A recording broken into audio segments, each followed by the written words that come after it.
Dion Lewis.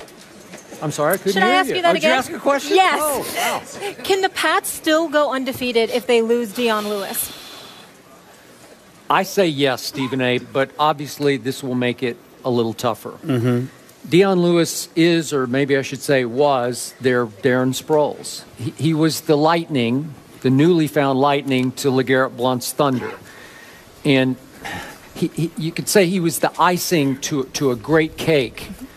And the neon icing could be gone now. It sounds bad. It seems like almost hopeless at this point for Dion Lewis to be available for the rest of the year. But the cake remains. And the cake just might be the greatest cake that's ever been baked, because the cake is Tom Brady.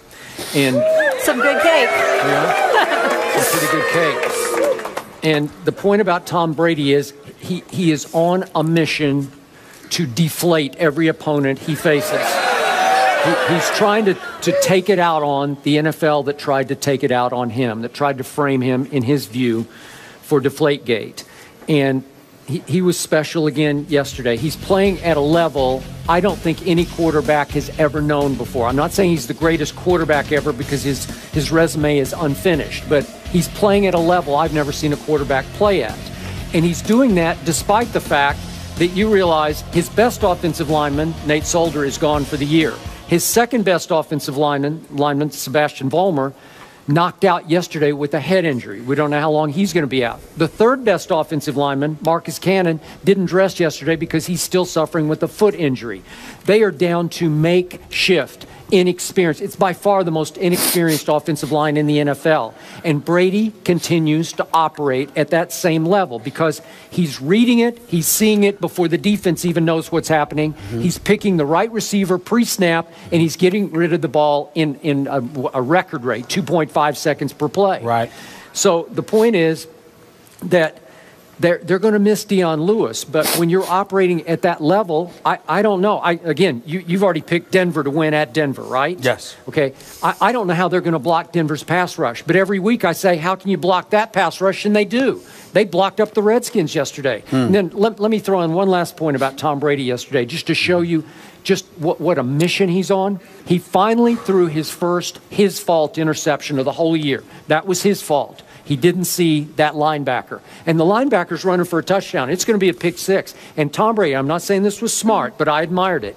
He goes and busts through the blocker and makes the tackle to stop a pick six. That's the mission that he's on this year. Again, was he risking injury and being knocked out for the year? Probably he was, but I admired it, just the way I admired how they dispatched the Redskins with ease yesterday. So is 16-0 or 19-0 still within reach? Absolutely. He didn't look like a dork there. No. And he didn't look like not a tough guy there, right? This subject annoys me. And the reason why it annoys me is because in the NFL, you're supposed to be required to play against an NFL team. And the Patriots didn't do that yesterday. The Redskins dropped 7 passes, 6 different receivers. It was the most drops by a Redskins team in the last 10 years and the most by any team in the last 7. It's called intimidation. Well, again, you could call it whatever you want, but if you're an NFL team, you ain't supposed to be that damn intimidated, okay? I mean, if you're going to be that way, why bother showing up? And the Redskins, they just stink right now. It's just that simple. Just call it what it is. It's a daggone shame they're in the nation's capital, for crying out loud. Here's the deal. When you look at Tom Brady, 9 for 9 on screen passes, well, what do you want, a cookie? I mean, the man is a great quarterback. We know it. He's a 4-time Super Bowl champion. But to me, you know, we've gotten to the point to see, my problem with you, Skip, is this. I understand what Bart Scott said. I understand what a couple of other people implied. But by and large, everybody recognizes Tom Brady as one of the greatest quarterbacks ever. It is now a discussion as to whether or not he will go down as the greatest quarterback to have ever played the game of football. You don't get that title because you started off 8-0 after a Super Bowl season. That means your body of work over the course of time has proven and validated your level of greatness. But because a couple of dudes came and insulted him, it's like, let's protest in the streets of America because how dare anybody question Tom Brady? Stop it. The man is great. Did he insult him? Did Bart Scott insult him? Yes, thank you. Yes, we both acknowledge that. But the point that I'm trying to make to you is that a defensive player would usually they would usually come at you. I remember Joey Porter playing for the Steelers, and he went off about Peyton Manning and how Peyton Manning engages in all the trickery and all of this other stuff, and then the Steelers went out and beat him in a playoff game, okay? But that didn't negate the fact that he was trying to highlight and call out Peyton Manning because Peyton Manning tries to beat you cerebrally. And when you're a defensive player, if you're a middle linebacker calling plays and calling schemes, you're going to react differently than somebody who's at the line of scrimmage and is just trying to get to the quarterback. You want one of those mano-a-mano kind of things, and when you don't get it, you get very, very frustrated. So a Bart Scott or somebody calling out Tom Brady, it wasn't surprising. It was insulting. It was insulting, especially towards Tom Brady. But it wasn't surprising because a lot of guys feel that way. All I'm trying to say is this. We sitting up here having this discussion after they played the Redskins. We sat up here and had a discussion about Tom Brady after they played the Jacksonville Jaguars. I mean, November 29th when they play against the Denver Broncos. Oh, yes. I want to see it then. Because they will be coming. The question was, can they still go unbeaten without Dion Lewis? Well, you the one that went all over the place with your Brady stuff. Okay. I didn't do that. You did. The question wasn't, is Tom Brady the all-time greatest quarterback? But you went all over the place with Tom Brady. Well, you went all over. You did everything but bringing flowers. Still have Brady. You did everything but bringing flowers. I'm just saying enough of this. Enough of this. Tom Brady. Can they still go unbeaten without Dion Lewis? Well, Skip, why are we asking me that question? I said they weren't going unbeaten even with Dion Lewis was available. Okay. So why would I think they're not now? You still think why? that? What do you mean? Why wouldn't I think that? I mean, it's not like Denver lost somebody. New England, I predicted, would lose to Denver November 29th in the Mile High City. You sticking with it? Hold on. When they had Dion Lewis. So why did you see Denver yesterday? I'm asking. You did not.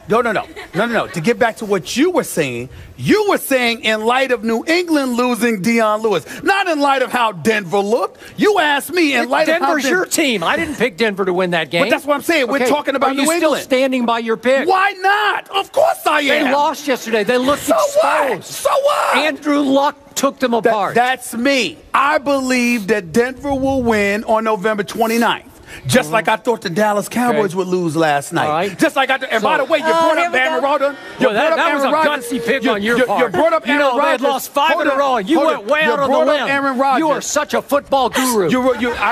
Thank you very much. I appreciate that. Yeah. You brought up Aaron Rodgers. Oh. I didn't pick Aaron Rodgers. You did. I picked Cam Newton. You picked Aaron Rodgers. Because he's good. He should have pulled that thing off. Well, I'm just saying. The point is, 4th and goal, you got to make that throw. But you introducing the subject like it was me that picked Aaron Rodgers. I ain't picked him. Wait a second. Speaking of Aaron Rodgers, I have to throw this out. Please do. A couple of Fridays ago, we had one Pierre Garçon on our show. That's remember right. that? Yeah, I remember. And Pierre Garçon went on the record on live TV. It's on tape somewhere. Okay.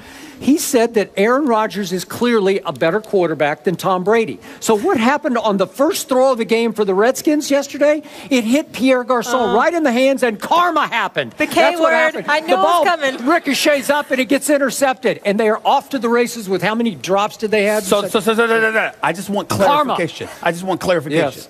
So you're saying Yes. that because Pierre Garçon had the audacity, the unmitigated goal to sit up there and to say that there was somebody better than Tom Brady. Yes. Karma. Because he spoke against Tom Brady. Karma hit him right in the face. He spoke against Tom Brady. So I mean, you can't speak against Tom Brady and have good things come your way, right? That can't happen. That can't happen. Well, especially on first take. Was Garçon right about that? Would you still say that he was right about that? No, I would think that play had everything to do with Pierre Garçon dropping a pass along with the other 6 receivers than it did with, oh my Lord, he spoke against Mr. Tom Brady. I mean, just arrest the man. Arrest him now. Arrest him. How dare he speak against Tom Brady? Okay. I mean, it just can't happen. Okay, so you basically say the Redskins should be arrested for impersonating a football team yesterday? Yes. But if memory serves, am I right?